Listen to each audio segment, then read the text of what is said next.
Jaya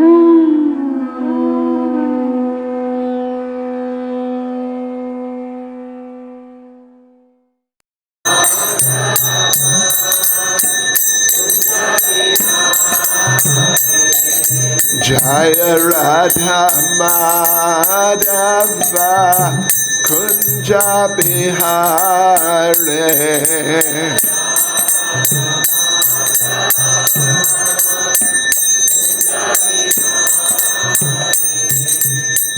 Gopi Jana Ballava Girivaradhare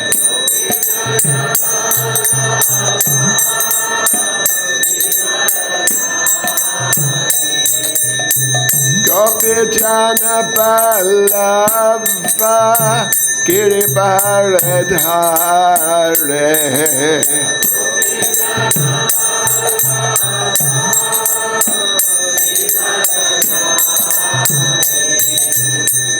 Yashodanandana Vraja Janaranjana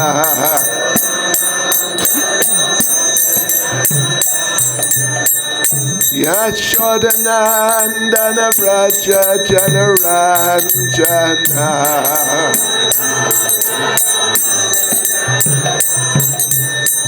Yamunatira Vanachare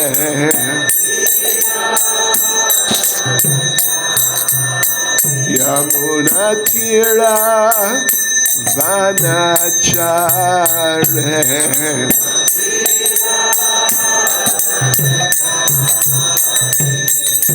Jaya Radha Madhava Kunja Bihare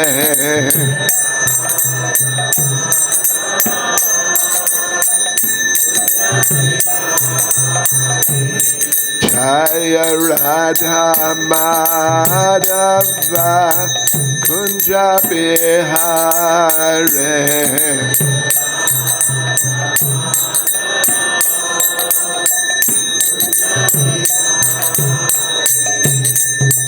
Gopi Jana Ballava Girivaradhare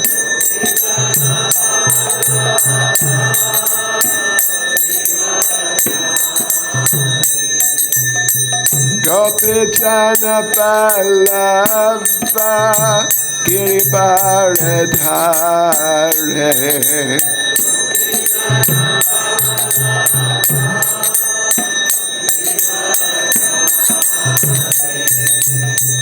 Yashodanandana Vraja Janaranjana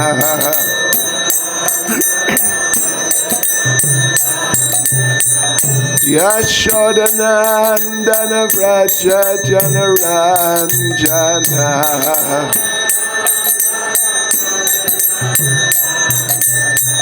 Yamunatira Vanachare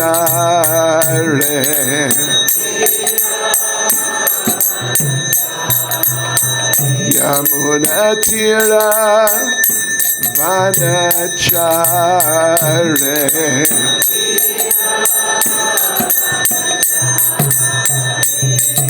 Jaya Radha Madhava Kunja Bihare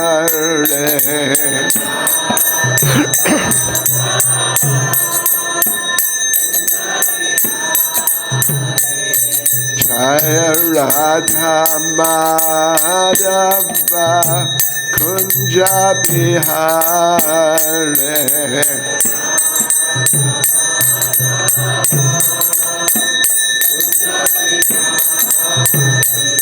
Jai Krishna Balaram, Jai Krishna Balaram, Krishna Balaram, Jai Krishna Balaram.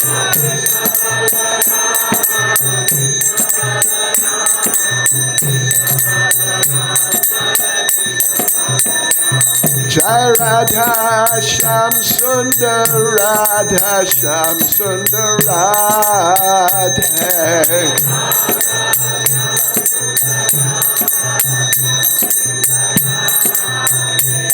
Jai Gauranitai, Jai Gauranitai, Jai Gauranitai, Jai Gauranitai.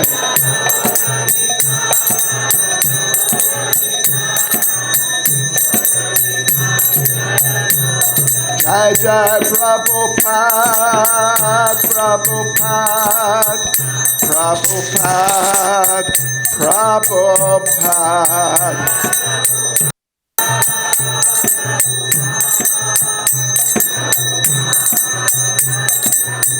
Jai Jai Prabhupada, Prabhupada, Prabhupada, Prabhupada.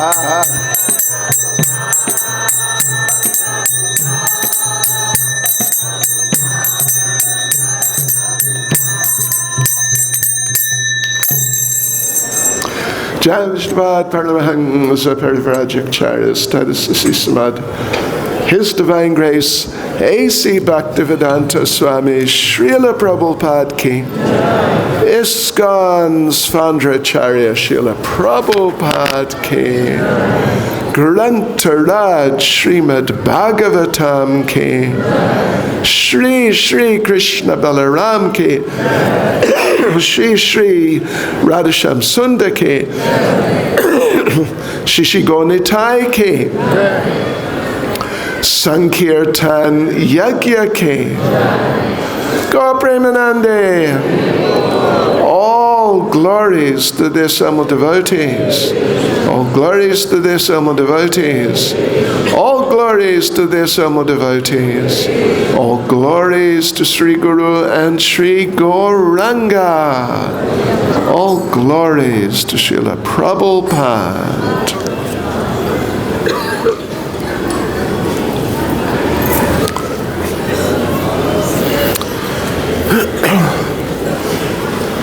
Just once again, if you don't understand what I'm saying now, if you're Russian speakers, ladies sit in the corner there, men in the corner there. Если вы не понимаете, что я говорю прямо сейчас, Матаджи, вы можете сесть вон там с Матаджи Ямуна и мужчины там с Mahaprabhu Kripa Prabhu. Om Namo Bhagavate Vasudevaya.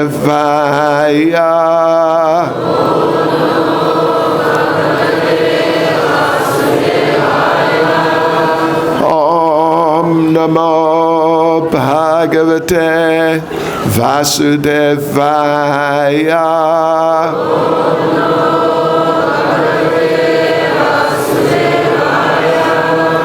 Om Namo Bhagavate Vasudevaya.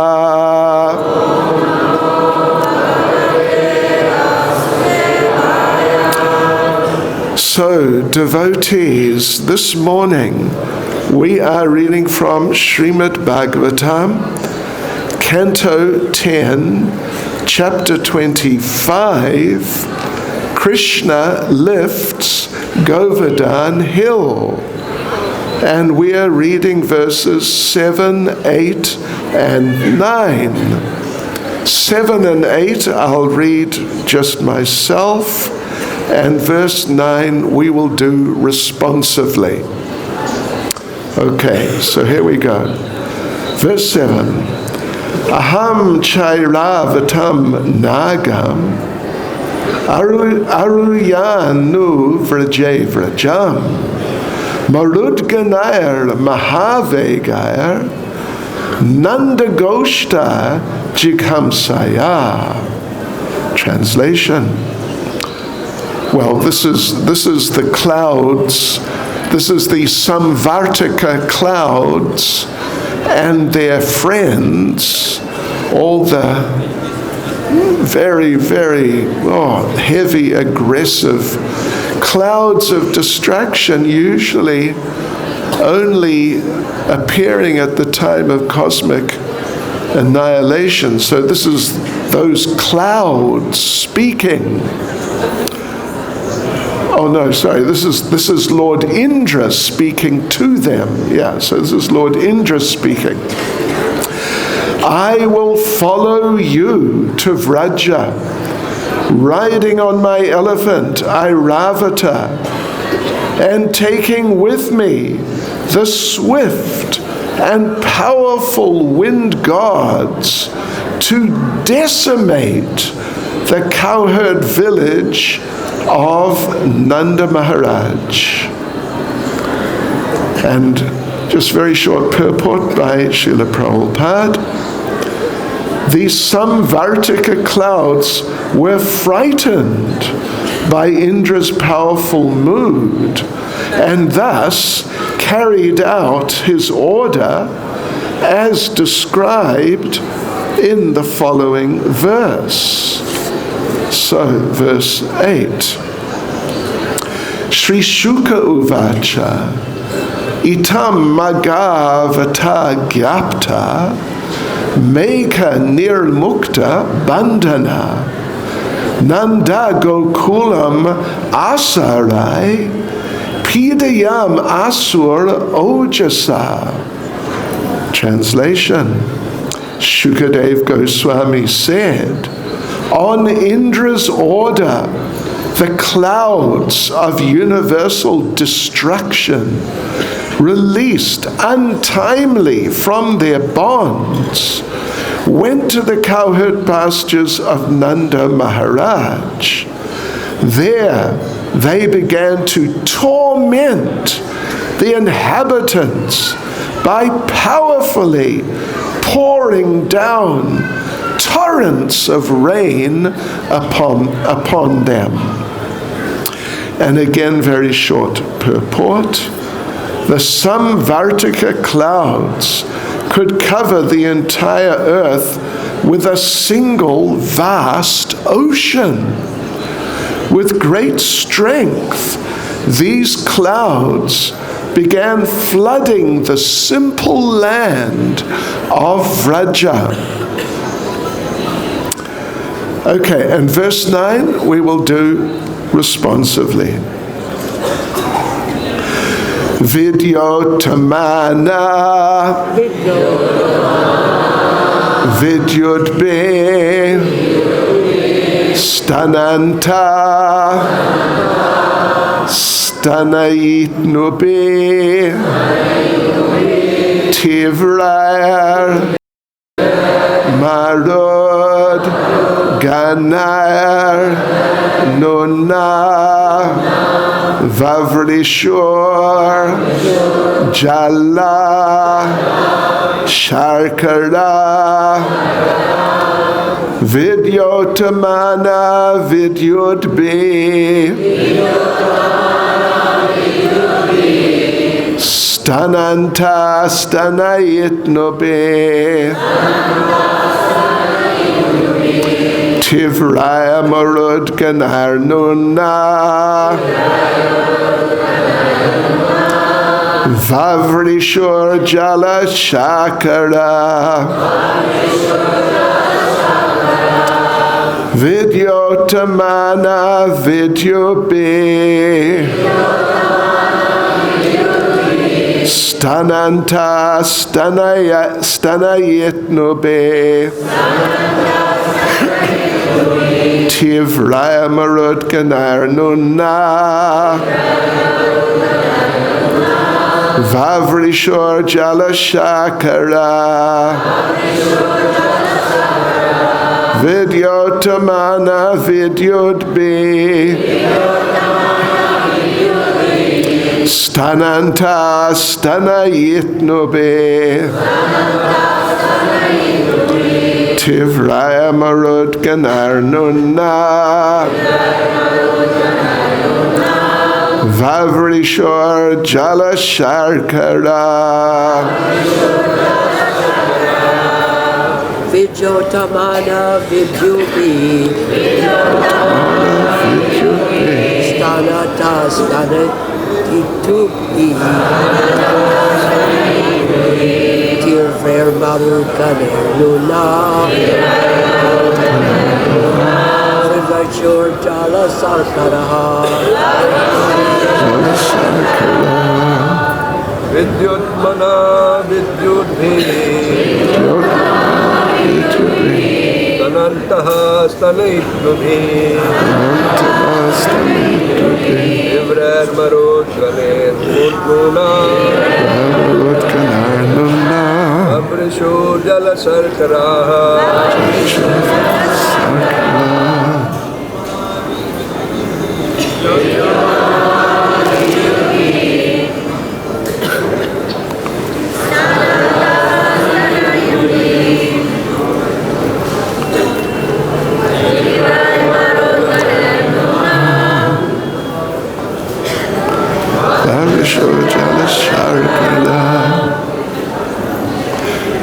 Mataji's.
Okay.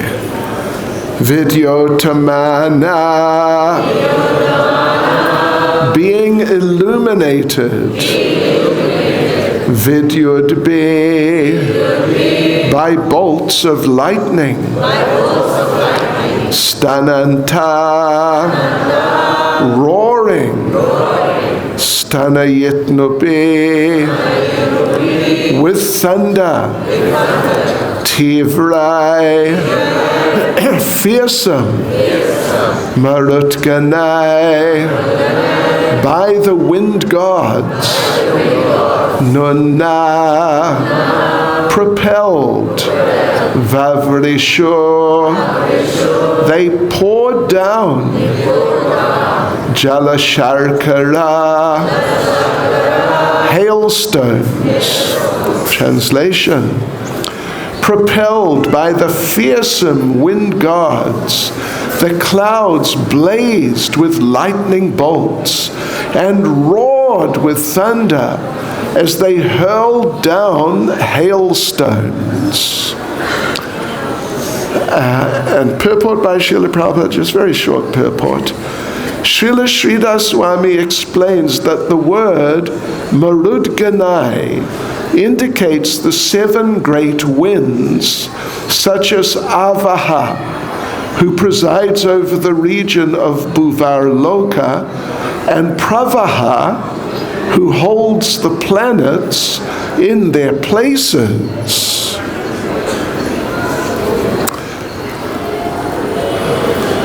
Let me just read the verse again. Vidyotamana vidyudbe stananta stanayitnube tivrai marud-gaṇair nunna vavrishur jalasharkara. Propelled by the fearsome wind gods, the clouds blazed with lightning bolts and roared with thunder as they hurled down hailstones. Namo Vishnupadaya Krishna Prestaya Bhutale Srimati Bhakti-vedanta Swaminiti Namane Namaste Saraswati Deve Gauravani Pracharane Nirvishesha Shunyavadi Pascha Chadesh Tarne. Sri Krishna Chaitanya Prabhu Nityananda, Sri Advaita Gadadhar Shivasati Gaura Bhakta Vrinda, Hare Krishna, Krishna Krishna, Hare Hare, Hare Rama, Rama Rama, Hare Hare. Vanchakalpatarubhyascha kripa sindhubhya evacha patitanam pavanebhyo vaishnavebhyo namo namaha. Vaishnavebhyo namo namaha. Srila Prabhupada ki jai. Devotees, I'm very happy to be here. I'm very humbled to be here in front of you all at the lotus feet of Srila Prabhupada. And we have this wonderful opportunity to discuss the Govardhan Leela right at this time. It's really just completely auspicious. Just a couple of, well, one technical little point of language. Yeah, in the first verse, in the translation of the first verse, the word, the Sanskrit term jighāṁsayā is used, and it's translated here as with the intent of destroying. Oh, incidentally, I think I said Purport by Srila Prabhupada was actually, anyway, you all know, by Prabhupada's disciples. But it's all coming ultimately from Srila Prabhupada. So the word jighāṁsayā is translated as with the intention of destroying. And in the actual translation itself, the term that's used for that is to decimate. To decimate is, there are different degrees of destroying. I mean, you can sort of just knock someone over, knock them unconscious, you can kill them, you can sort of blow them to pieces. These are all different degrees. But to decimate is a very extreme degree of destruction. It's not just, you could say, ordinary destruction, if there is such a thing. It's like total obliteration, or what's the word? You know, sort of to pulverize, or, like Krishna in Bhagavad-Gita, he says in chapter 4, verse 8, Paritranaya sadhanam vinashaya chatustkritam. He comes to protect and encourage and give shelter like that to his devotees, to the sadhus. But ultimately the sadhus, that's the devotees. And then for the duskritinas, the nonsense, the demons, then he vinash, he destroys them. So the thing is, in a little technical sense, nash means to destroy. Right. Nash, destroy. Vinash, as in Sanskrit, vi is a prefix of emphasis, like very. So vinash means to very destroy, like to decimate, obliterate, that sort of thing.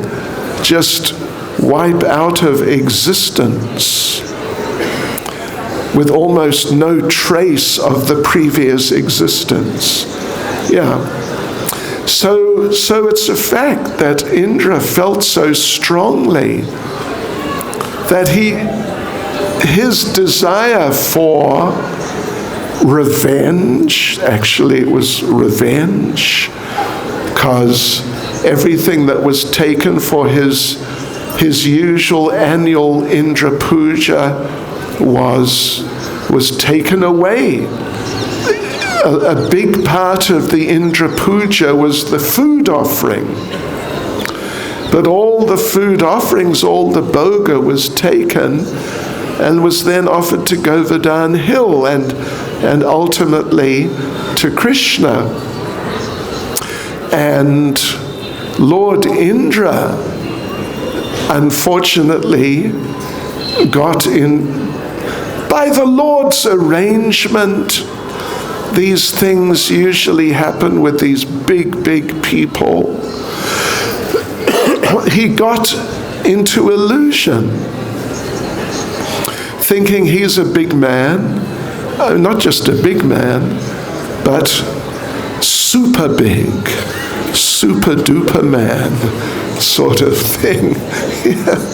Really just, you can barely, if at all, get any higher. That sort of position he was assuming that he had, and it was like his right.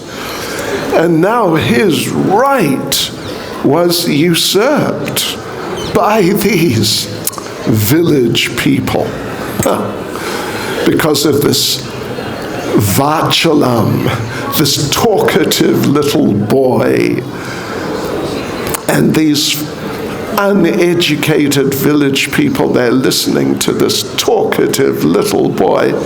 Oh, what is this? So it was extreme. His mood was very, very extreme. And he thought the right thing to do was to kill them, but not just to kill them, but to decimate them, absolutely, totally obliterate them and wipe them out of existence. That was the idea. Not just to kill them like bang, bang, you're dead sort of thing, but like, well, it's really like dropping a nuclear weapon on them. That sort of distraction. You come along later and there's nothing there. It's just gone. That's the idea. That's what he wanted to do. That's how strongly he felt. And unfortunately, he overlooked the fact, or he became blind to the fact, that this is actually Krishna, the Supreme Personality of Godhead, and all these, the greatest devotees, Srimati Radharani, the gopis, Mother Yashoda, Nanda Mahārāja, all the family devotees in Vatsalya Rasa, all the cowherd boys, and the servants, and the cows, and everything. He was hoping.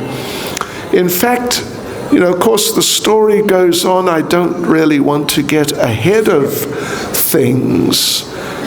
Let other devotees take it forward. But at the end, he came back and expecting and hoping, really wanting to see just devastation.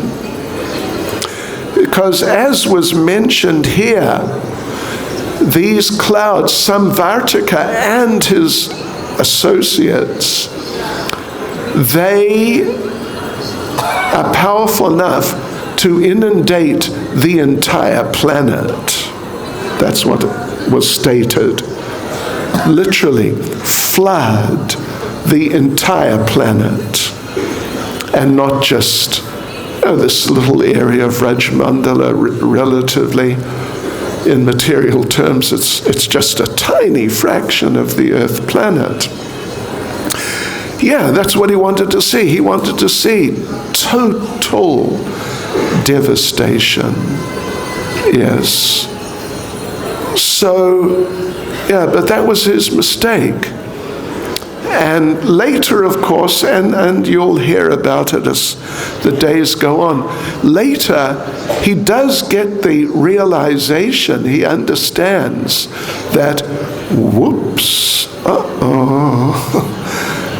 I made a mistake.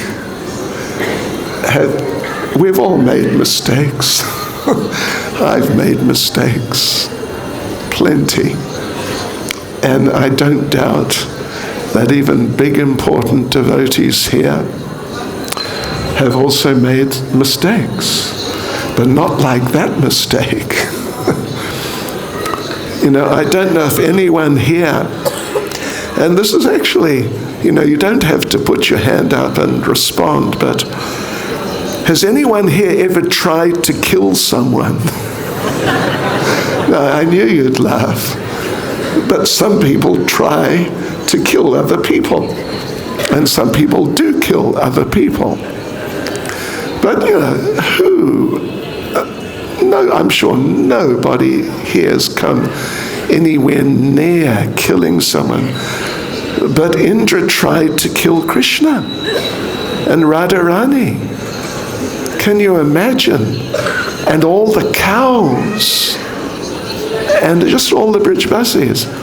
What a mistake to realize that you have made.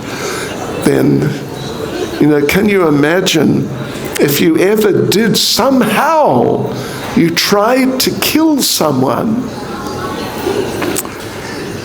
but you found out, wrong person. What do you do afterwards? Do you go and say, sorry, mistake, don't take it personally, or something like that? But the situation for Indra was just, when he understood the reality, it was so bizarre for him to come to grips with.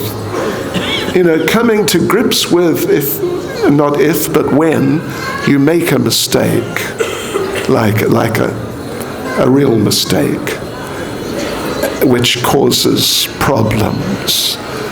And then now you've got to come to grips with it and deal with it and apologize. It can be very difficult.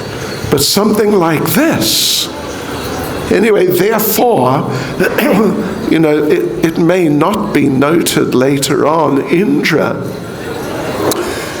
when he did realize, he immediately,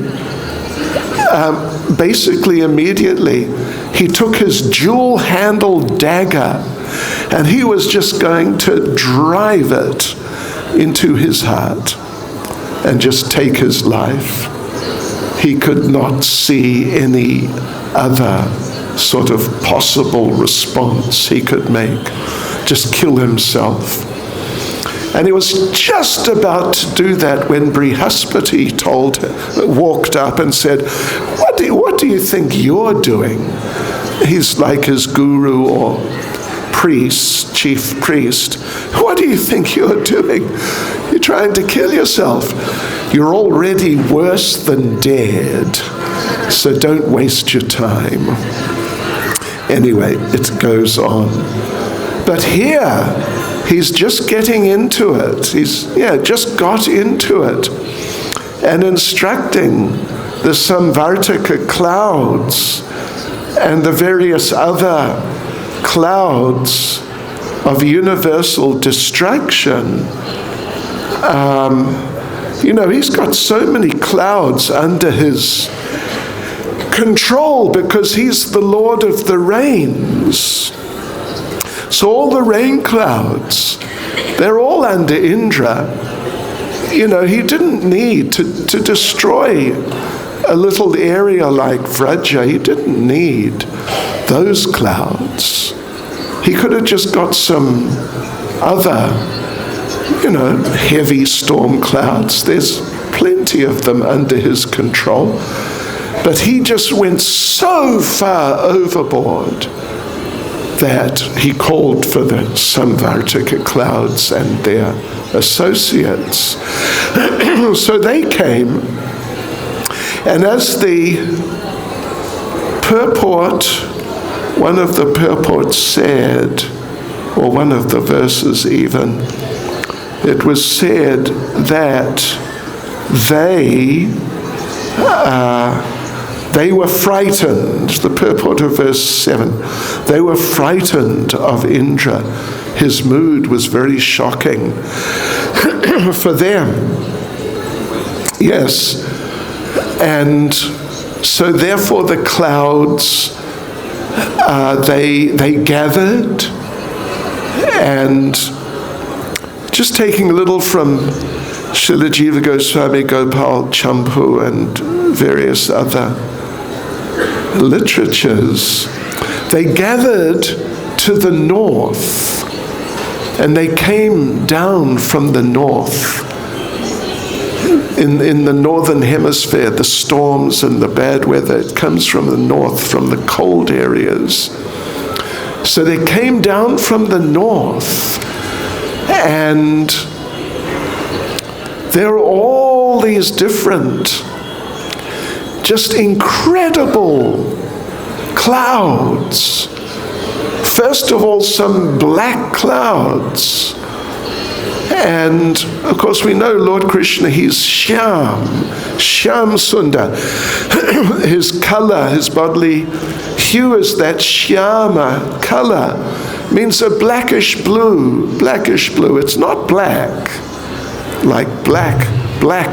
It's blackish blue, Shyama. But these clouds are now just black, just plain black. And some clouds came, they were green, just like vivid green. The first clouds which rolled in were the color and texture of moss. Moss, if you know what I mean, it's sort of where there's dampness and darkness, you get kind of like fungal moss, yeah. And there were clouds that looked like elephants, not just your ordinary elephant you may sometimes see around here and there, but these monstrous elephants. And some of them were like serpents, like huge, massive snakes. And these are clouds. Yeah. And all sorts of other varieties, many other varieties of clouds. And one of our acharyas says, those clouds were so thick and heavy that even if you had an axe with a sharpened blade, just real sharp, so you touch it and it cuts, really sharp blade axe, and you tried to hack into the clouds, you wouldn't make any impression on the clouds. How's that? That's really quite something, isn't it?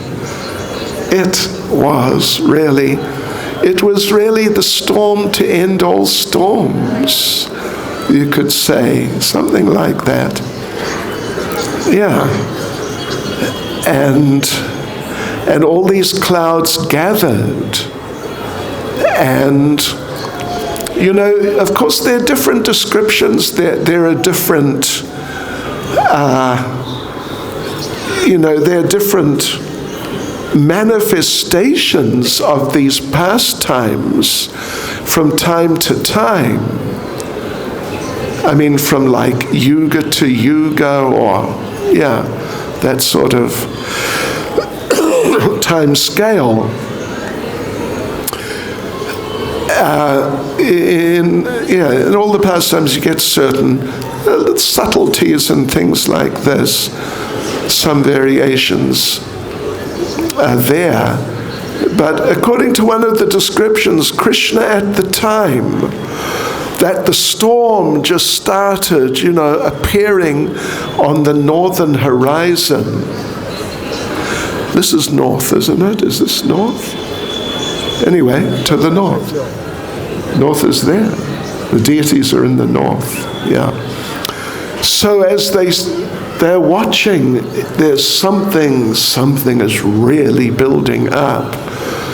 Then Krishna, at that moment, Krishna was at a place not too far from here. It's like a couple of kilometers, something. A place called Peta. Very nice place. And beautiful old deity of Krishna with 4 hands. But Krishna was there with the gopis. And they saw the storm coming. And the gopis became anxious and said to Krishna, or they just were talking, that look at this storm, what is going to happen? What can we do? And Krishna, as he does sometimes or even often, Krishna stepped forward very boldly, like, here I am, the man. And Krishna said, don't worry, I'll protect you. And the gopis, it's all, the leelas go on in different ways at different times. The devotees looked at Krishna and said, what? You'll protect us, or will we protect you? Because Krishna sometimes, Krishna is so affectionate to his devotees. And oftentimes with his cowherd boyfriends, they have competitive games. They race sometimes, they wrestle, sometimes they swim. They have different games, competitive games, and sometimes they have team games. And 2 cowherd boys, they get to choose one after the other. I'll take you, and I'll take you, and then I'll take the other one, and then the other leader, I'll take that one. And one by one, they choose their team. But Krishna is so affectionate to his devotees that oftentimes when there are competitions, he lets the devotees win. And he doesn't, obviously he can win anything, it's nothing. But he lets his devotees win. And so oftentimes he comes last. And therefore Krishna, sometimes he has a name for being a bit of a loser. Because he doesn't win, he loses. He lets the devotees win. They don't think he's letting them win though. So they choose their teams. I'll take Shuddhi Prabhu. I'll take, next one, I'll take Jagat Guru Prabhu. Yeah, like this choosing and choosing. And at the end, no one chooses Krishna. And the one leader says to the other leader, you want Krishna? And the other leader says, no, you can have him, it's okay. No, I don't need him. So it gets like that. So it was that sort of mood that, are you sure you think you can protect us? And Krishna said, of course I can. I've killed so many demons, you know that. Yeah, but you lose too. So there was a kadamba tree there. Whoa. There was a kadamba tree there. And it's still sort of there. But there was a kadamba tree. And the gopis said, listen, if you're really strong enough to protect us, twist this tree around. Let us see you twist this tree around. Go on, show us. So Krishna did. that kadamba tree, that was a big solid kadamba tree, he took it and twisted it around. And at least the remnants of it are still there. This twisted kadamba tree. It's really interesting. It's not in the main temple, it's another temple, a Ram temple just down the road. It's kept there in a case. So yeah, Krishna then ran from outside, and he ran over. And as we know, he very heroically lifted the hill. Well, we're not, maybe tomorrow Krishna's going to lift the hill, something like that. But anyway, Krishna lifted the hill, and you all know at least the basic ideas which are there. And Krishna, the thing about this Govardhan Leela, one very important feature is that Krishna generally, well, every day he's associating with his different devotees at different times, in different places. In the morning, he associates with his parental devotees. Then after breakfast, he goes out with the cowherd boys. He associates with them, and he associates with the cows. And then he comes back in the later afternoon, and he's back with the parental devotees. Then Mother Yashoda puts him to bed, and as soon as she closes the door, he's out the window for rasa dancing. This is Krishna. And then he comes back just at dawn, just when everybody should definitely get up. And he climbs through the window, bang, into bed. And he's asleep just like that. And 5 minutes later, because it's time for everyone to get up, Mother Yashoda comes and wakes him. And that's life.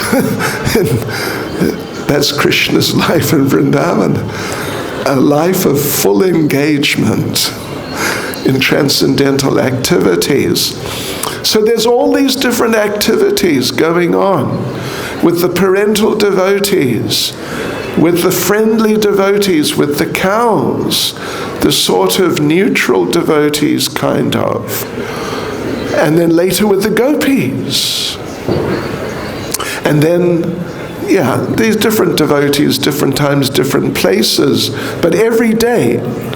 But the particular thing about the Govardhan Leela, or one particular feature of the Govardhan Leela which distinguishes it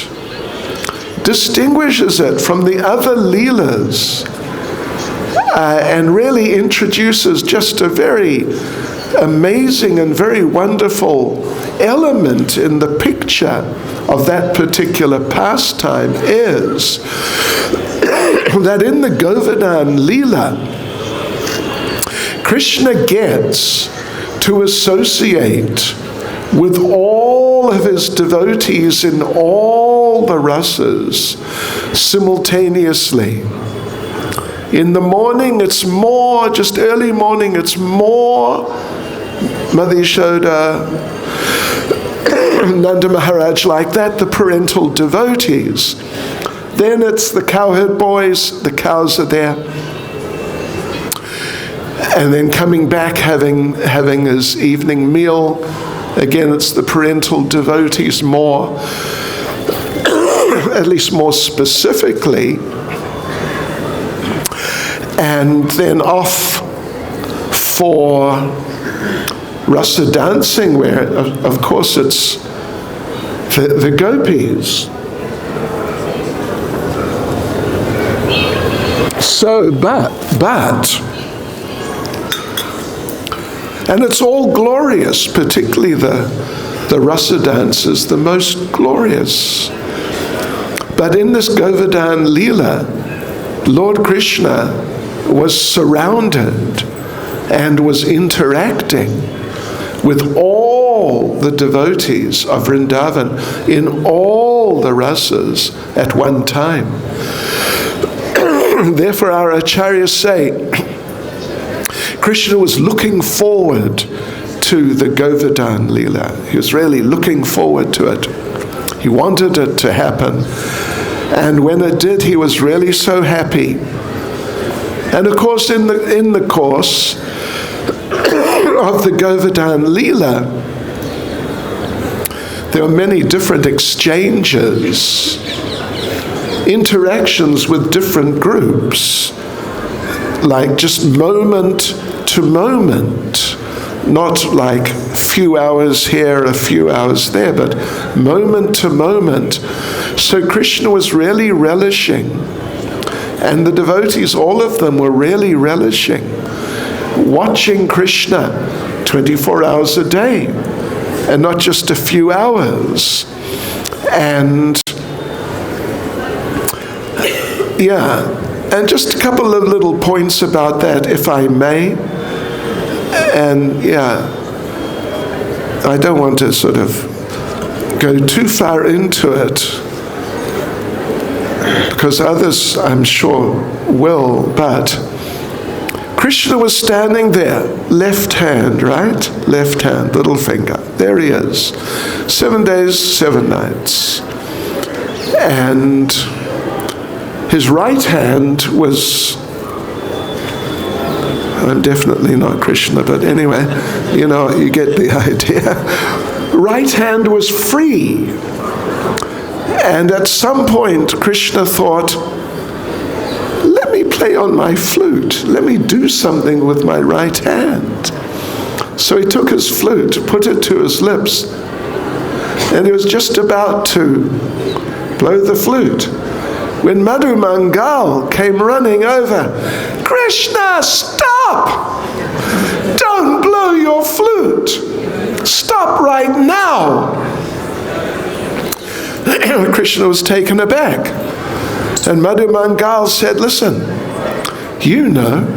when you play your flute, sometimes rocks melt. And this hill, it's rock. If it melts, we're finished. We're finished. So don't play your flute. Okay.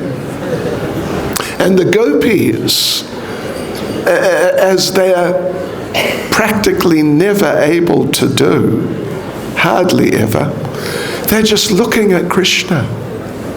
Just looking at Krishna 24 hours a day. And Radharani was looking at Krishna. And some other gopis told Radharani, stop looking at Krishna like that. Because when if he sees you looking at him, he starts shaking. Which he does. He starts shaking. And you never know if he's really shaking, he may drop the hill. So Radharani, you don't look at him. You could look anywhere else. And so Radharani then started giving, not just looking like looking,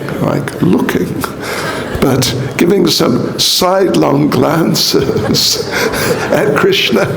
I can't do it very well, but a real authoritative sidelong glance is very fast. So I'm looking here at the camera now. I'm looking, but how fast can you do it? Well, you have to practice. Let me demonstrate, if you don't mind. Maybe slightly light-hearted, but I've practiced. let me just demonstrate a really quick sidelong glance and see if you can see it. Okay, are you ready? Just watch. Here we go.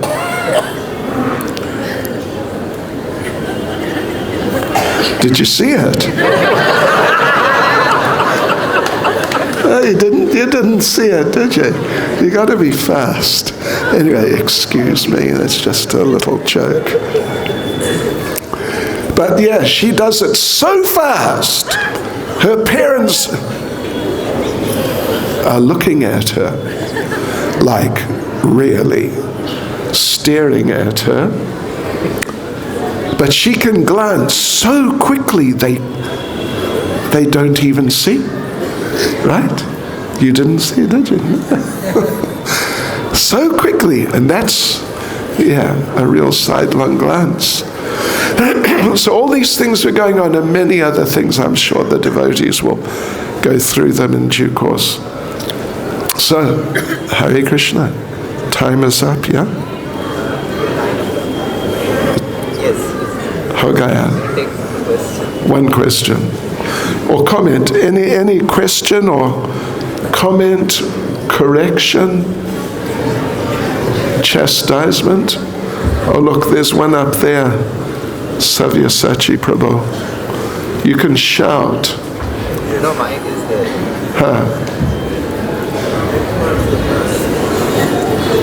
Hare Krishna. Hare Krishna. Thank you so much for the class, Maharaj. You were about to mention a name of Krishna that's kind of used to say is like some type of a loser. Is there such a name? Oh, I don't know the name. No. Maybe Bhakti-Vatsala, if you understand the meaning. He's very affectionate to his devotees. Okay, Hare Krishna. Srila Prabhupada ki.